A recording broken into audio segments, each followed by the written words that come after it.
Hello friends, আজকে আমি তোমাদের দেখাবো খুবই spicy and crispy potato bytes.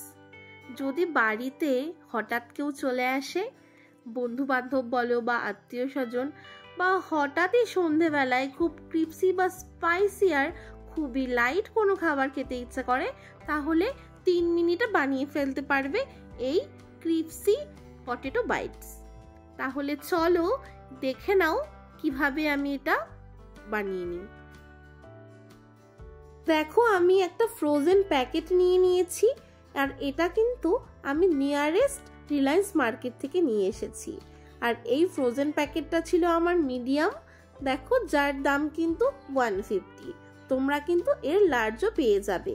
আর এই প্যাকেটটা তোমরা কিন্তু ডিপ ফ্রিজে 1 মান্থের মতো স্টোর করে রাখতে পারো। দেখো, আমি ফ্রিজ থেকে এটা 1 ঘন্টা আগেই কিন্তু এটা বের করে নিয়েছি, আর আইসটাও কিন্তু এই জন্য ছাড়া ছাড়া হয়ে গেছে। দেখো, এবার আমি সবগুলো একটা প্লেটে কিন্তু নামিয়ে নিচ্ছি। দেখো, পিসগুলো কি দারুণ দেখতে, মনে হয় এমনিতেও খাওয়া যাবে। যাই হোক, মজা করলাম, এটা এমনিতে খাওয়া যাবে না, টেস্টিও লাগবে না। দেখো, এরপর আমি একটা কড়াই বসিয়ে দিয়ে সাদা তেল দিয়ে দিলাম। তেলটা কিন্তু একটু বেশিই দিতে হবে।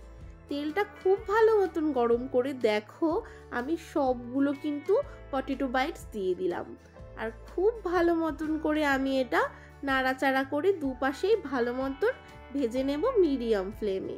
হাই ফ্লেমে ভাজলে পরে এটা পুড়ে যাবে, আর এটা পুড়ে গেলে কিন্তু এর টেস্টটাই চলে যাবে। দেখো, লুকটা কিন্তু খুবই খুবই ক্রিপসি লাগছে, আর খেতেও কিন্তু এটা খুবই স্পাইসি। দেখো, এইভাবেই কিন্তু আমি সবগুলো খুব সুন্দর করে ভেজে নেব। আর তোমরা যারা যারা আমার চ্যানেলটিকে এখনো সাবস্ক্রাইব করোনি, তারা আমার চ্যানেলটিকে চটপট গিয়ে সাবস্ক্রাইব করে দাও।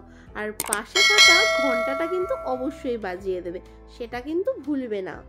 দেখো, বাদ বাকিগুলোও কিন্তু আমি খুব সুন্দর করে কম আঁচে কিন্তু এটাকে ভেজে নিয়ে তুলে নিলাম।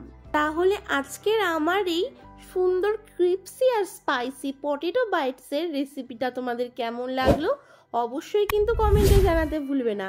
আজকের জন্য টাটা। এখন আমি কিন্তু এটা খেতে বসবো। যাই হোক, ফিরে আসবো আমি নতুন একটা রান্নার রেসিপি নিয়ে। বাই।